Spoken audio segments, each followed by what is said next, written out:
비트코인 전망 200일 저항에 맞춰 빤스런하는 무서운 흔적들.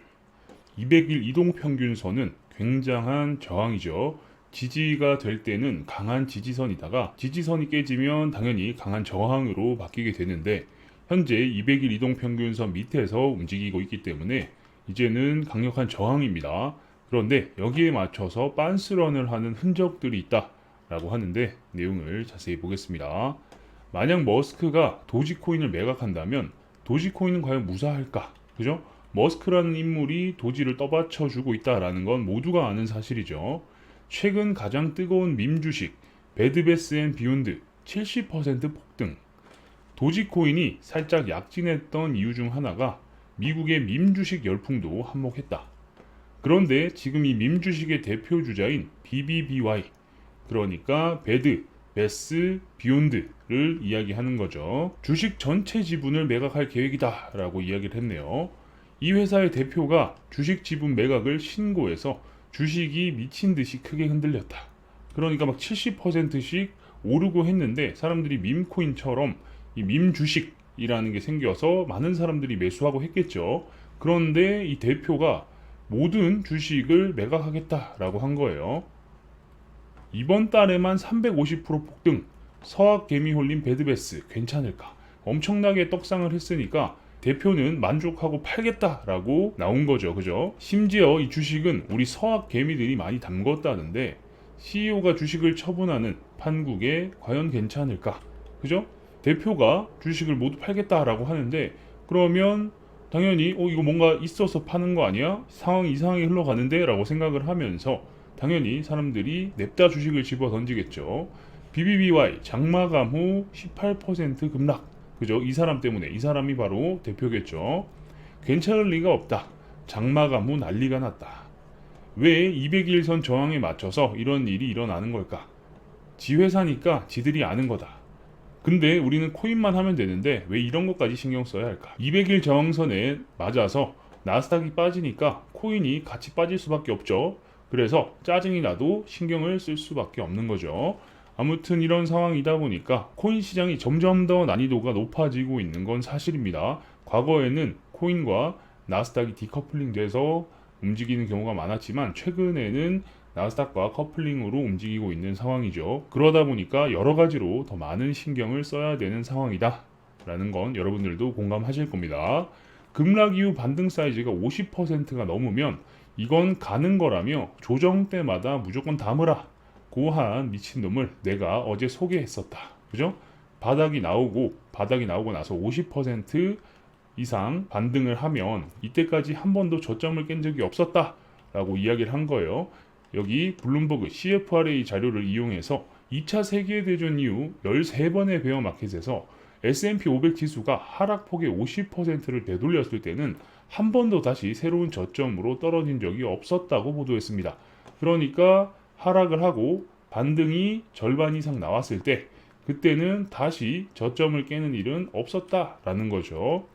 앞으로 모든 가능한 하락은 매수해야 할 하락, 딥으로 간주해야 한다고 주장했습니다. 바이 더 딥이라는 말 들어보셨죠? 그러니까 이때부터는 매수를 해야 된다라고 이야기를 한 거예요. 떨어지면 뭘 망설여 무지성 매수해 라는 전략과 이야기. 투자 전문가가 아니라 개인 회생 전문가인가? 그죠? 이런 상황에서 떨어지면 본인이 책임질 것도 아니면서 이런 소리를 하는 용기는 도대체 어디서 나오는 건지 궁금합니다. 하지만 200일선에 맞춰 나스닥 지수의 영향은 늘 사람들이 말 같지 않은 핑계를 대면서 주식을 팔고 있는 게 사실이다.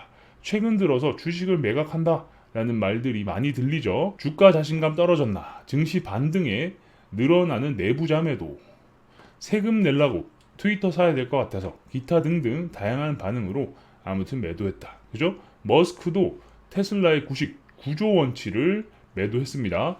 이유는 트위터를 사게 될 수도 있어서 판다라고 했는데 사실 다른 이유일 가능성이 더 높죠. 내부자 매수 매도를 차트로 정리해 놓은 자료를 보면 다른 건 딱히 중요하지 않고 내부자 매도가 빨간 라인, 요 빨간 라인 4를 넘으면 매도선이고 이 밑으로 빠지면 매수선이라고 합니다. 이 밑으로 빠지면 내부자들이 매수를 하는 구간이고 이 위로 오르면 내부자들이 강력한 매도를 하고 있는 구간이다 라고 보면 돼요. 이 파란색은 이동평균이기 때문에 크게 의미 없고 회색을 보시면 되는데, 파란색에 닿으면 매수가 강해서 반등이 나왔다 정도만 알면 된다. 그리고 4를 넘어가면 증시는 아주 강하게 꺾였다 라고 합니다. 차트의 파란색 라인을 보지 말고 회색 라인을 참고하는 게 좋다. 그죠? 말씀드렸죠. 이평이랑 상관없이 회색이 급격하게 오르고 내리고 하기 때문에 이걸 보는 게 더 낫다라는 말이죠. 지난 6월까지만 해도 주식을 사들이던 내부자들이 최근 증시 반등을 매도 기회로 삼고 있다는 설명이다. 그러니까 6월 달에는 매수를 했는데 증시가 반등을 하니까 매도하겠다라고 신고한 내부자들이 굉장히 많아졌다라는 거죠. 그래서 자료대로 6월에 주식도 반등했고 코인도 반등을 했다. 내부자들이 매수를 하는 구간에는 역시나 오른다라고도 볼 수 있겠네요. 그리고 최근 8월 주식도 저항에 닿을 듯하니 때마침 신기하게 회사 고위직들이 앞다퉈 매도한다고 신고했고 코인도 움직임이 뭔가 좀 찜찜하다. 그죠? 어쨌든 200일 이동평균선은 강력한 저항선인데 나스닥도 현재 200일 이평선 근처에서 놀고 있습니다. 그러다 보니까 최근에는 매도하는 사람들이 많아졌다. 내부자들마저 매도를 하고 있다라는 겁니다. 물론 걔들의 구구절절한 매도 사유를 진심으로 이해할 필요가 없고 얘네들 팔고 있네? 이것만 머리에 각인시키면 된다. 그러니까 이유는 뭐 여러 가지가 있겠죠. 이유 불문하고 그냥 얘네들이 팔고 있다 라는 것에만 집중을 하면 된다라는 거예요. 얘네들이 파는데 왜 파는지 이런 거 상관없고 일단 판다라는 거 자체로 우리는 거기에 맞는 대응도 할 필요가 있다라는 거죠. 그리고 빅스 지수도 20 미만의 구간이 얼마나 자주 있는지를 보다 보면 재밌는 것을 찾아볼 수 있다. 그러니까 이 구간이 20 구간 정도 되겠죠. 이 밑으로 빠지는 구간이 얼마나 자주 있는지를 봤을 때 거기서 재밌는 것들이 나오는데, 이전 공포와 지금 공포 구간의 날짜를 계산해 내림차순으로 정리하면 이렇다. 그러니까 이 빅스 20 밑으로 떨어진 날짜, 그리고 330일, 245일 이런 식으로 내림차순으로 정리를 한 거예요. 이전 공포 구간과 지금 공포 구간의 갭이 길수록 운전수가 우상향 매너 드라이빙을 해줬고 존버만 해도 돈을 버는, 그러니까 이 구간이 넓을수록 시간이 지났을 때 돈을 벌 확률이 높았다라는 거죠. 보면 한 달, 3개월, 6개월, 9개월, 1년, 3년, 5년입니다. 이렇게 존버를 했을 때 수익률이 이만큼씩 나왔다라는 거죠. 이전 폭락의 공포가 가지기 전에 또 공포가 빠르게 찾아오는 경우 이렇게 수익 구간, 녹색이 거의 없는 빨간색으로 이렇게 이루어져 있는 구간이 많았다라는 거죠. 112일 밑으로 85일, 80일, 80일, 74일, 48일 이렇게 됐을 때는 엄청난 하락으로 인한 손실이 쭉쭉쭉 이어지는 때가 많았다라는 거죠. 그런데 재밌는 건 현재 위치가 여기 있습니다. 딱 86일 지나서 어떻게 움직일까 물음표가 띄어져 있는데, 자, 빨간색과 이 파란색의 사이이기 때문에 이것도 굉장히 애매하다라고 보여지긴 하지만 어쨌든 위든 아래든 결국 결과가 나오겠죠. 그죠? 즉 존버를 하기만 하면 그냥 계좌가 쭉쭉 깎여 나가는 아주 거지 같은 상황이 펼쳐질 가능성이 과거에는 빈번했다는 점이다. 그죠? 우리는 어쩔 수 없이 과거 데이터를 활용해야 되기 때문에 이 상황을 무조건적으로 에이 설마 라고 볼 게 아니라 과거에는 이렇게 흘러갔구나, 이번에도 이렇게 흘러갈 수 있겠구나 라는 점은 충분히 이해를 하고 있어야 된다라는 걸 다시 한번 말씀드립니다. 그리고 타이밍을 재는 이상한 놈이 하나 있다. 이미 파산한 것으로 끝이 난 줄 알았던 셀시우스다. 솔직히 부고 소식만 듣고 싶은데 이놈들이 코인 시장에 또 흙을 뿌렸기 때문에 사실 뭐 그렇게 이제 더 이상 관심 갖고 싶지 않은 그런 놈들 중에 하나인데, 셀시우스 파산 전 CEO 독단으로 투자 손실. 아무튼 지금 돌아가는 꼴이 뭔가 뇌관을 쥐고 있는 것 같다. 얘가 지금 돈을 쓰는 게 비용이 이상할 정도로 많아졌다. 리퀴디티는 유동성을 이야기하는 건데 이 빨간색은 이제 마이너스를 뜻하는데 갑자기 돈을 이런 식으로 많이 쓰기 시작했어요. 얘가 지금 돈을 쓰는 게 비용이 이상할 정도로 많아졌다. 나는 이미 얘는 끝났다고 생각해서 관심을 아예 차단하려고 했는데 지금 상황을 비유하면 이렇다. 사업이 망한 친구가 인스타에 하루 200만 원짜리 스위트룸에서 플렉스를 하고 있었다. 돈이 어디서 났나 봤더니 세상에 사채를 끌었었단다. 걱정이 돼서 DM을 보내봤더니 답이 왔다. 야, 2달 뒤에 전쟁 난대. 그럼 사채업자들도 망하는 거 아니냐?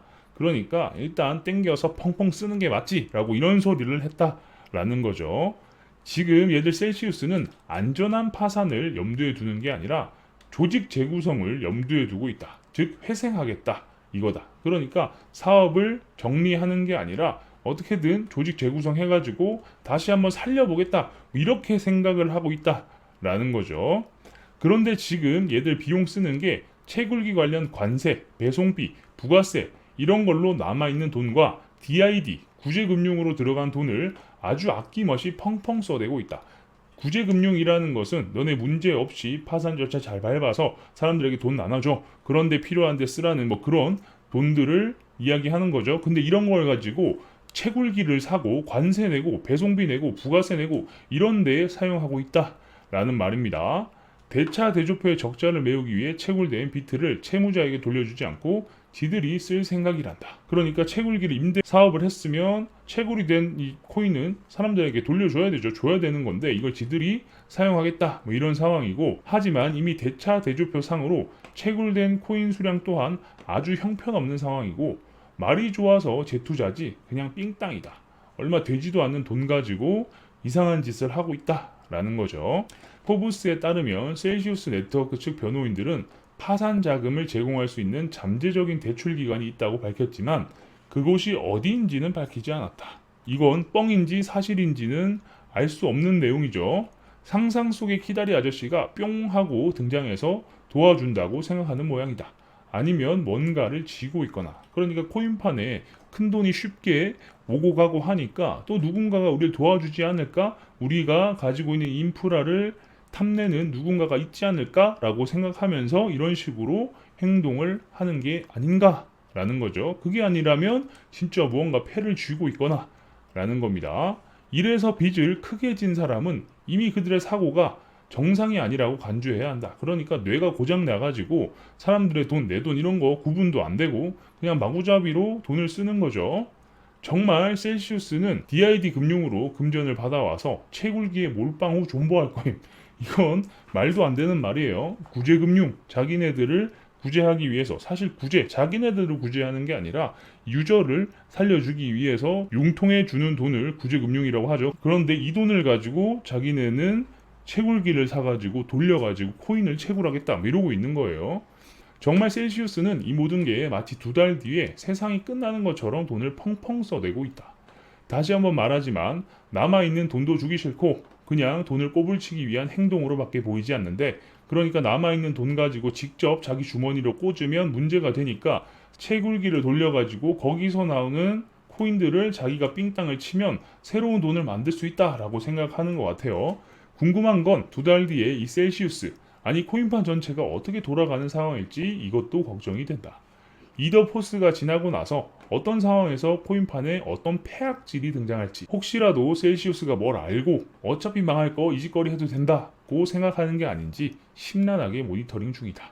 그러니까 얘네들이 뭔가 있어서 진짜 이런 식으로 막 나가나 라는 생각이 들 정도다라는 거죠. 어쨌든 얘네들이 채굴기를 돌려서 거기서 나오는 코인을 고객들한테 주지 않고 본인들이 사용하겠다, 운영하겠다 이러고 있고 그리고 지금 있는 돈들도 이런 식으로 펑펑 쓰는 이유가 운용한다라고 하지만 결국 채굴기 돌려서 나오는 코인들을 자기네 주머니를 채우기 위함이 아닐까라고 의심이 되고 이 정도로 막 나가는 이유가 2달 뒤에 과연 코인판이 정말 정상적으로 잘 돌아가고 있을까? 정말 큰 이슈가 있어서 너 죽고 나 죽고 몰라 이제 다 죽자 뭐 그 돈 어쩔 수 없는 돈이지라고 생각할 정도로 이제 시장이 정말 안 좋은 상황이 올 수 있지도 않을까라는 걱정도 된다.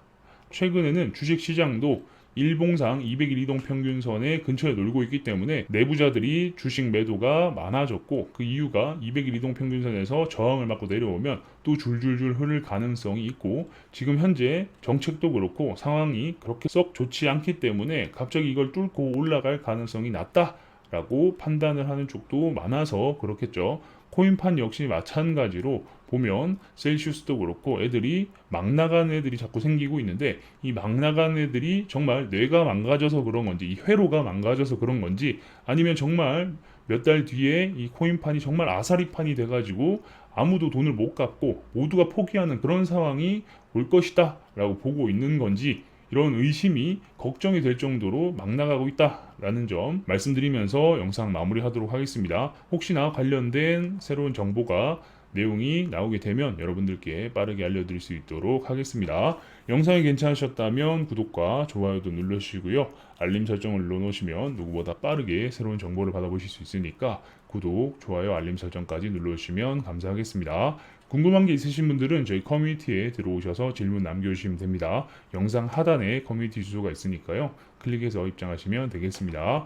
경기도 웨일님 블로그 주소도 영상 하단에 있으니까 클릭해서 입장해 보시는 것을 추천드립니다. 현재 글뿐만 아니라 과거 글부터 최신 글까지 쭉 보시면 코인과 관련된 인사이트를 넓히시는데 많은 도움이 되실 겁니다. 그럼 전 다음 영상에서 뵙겠습니다. 감사합니다.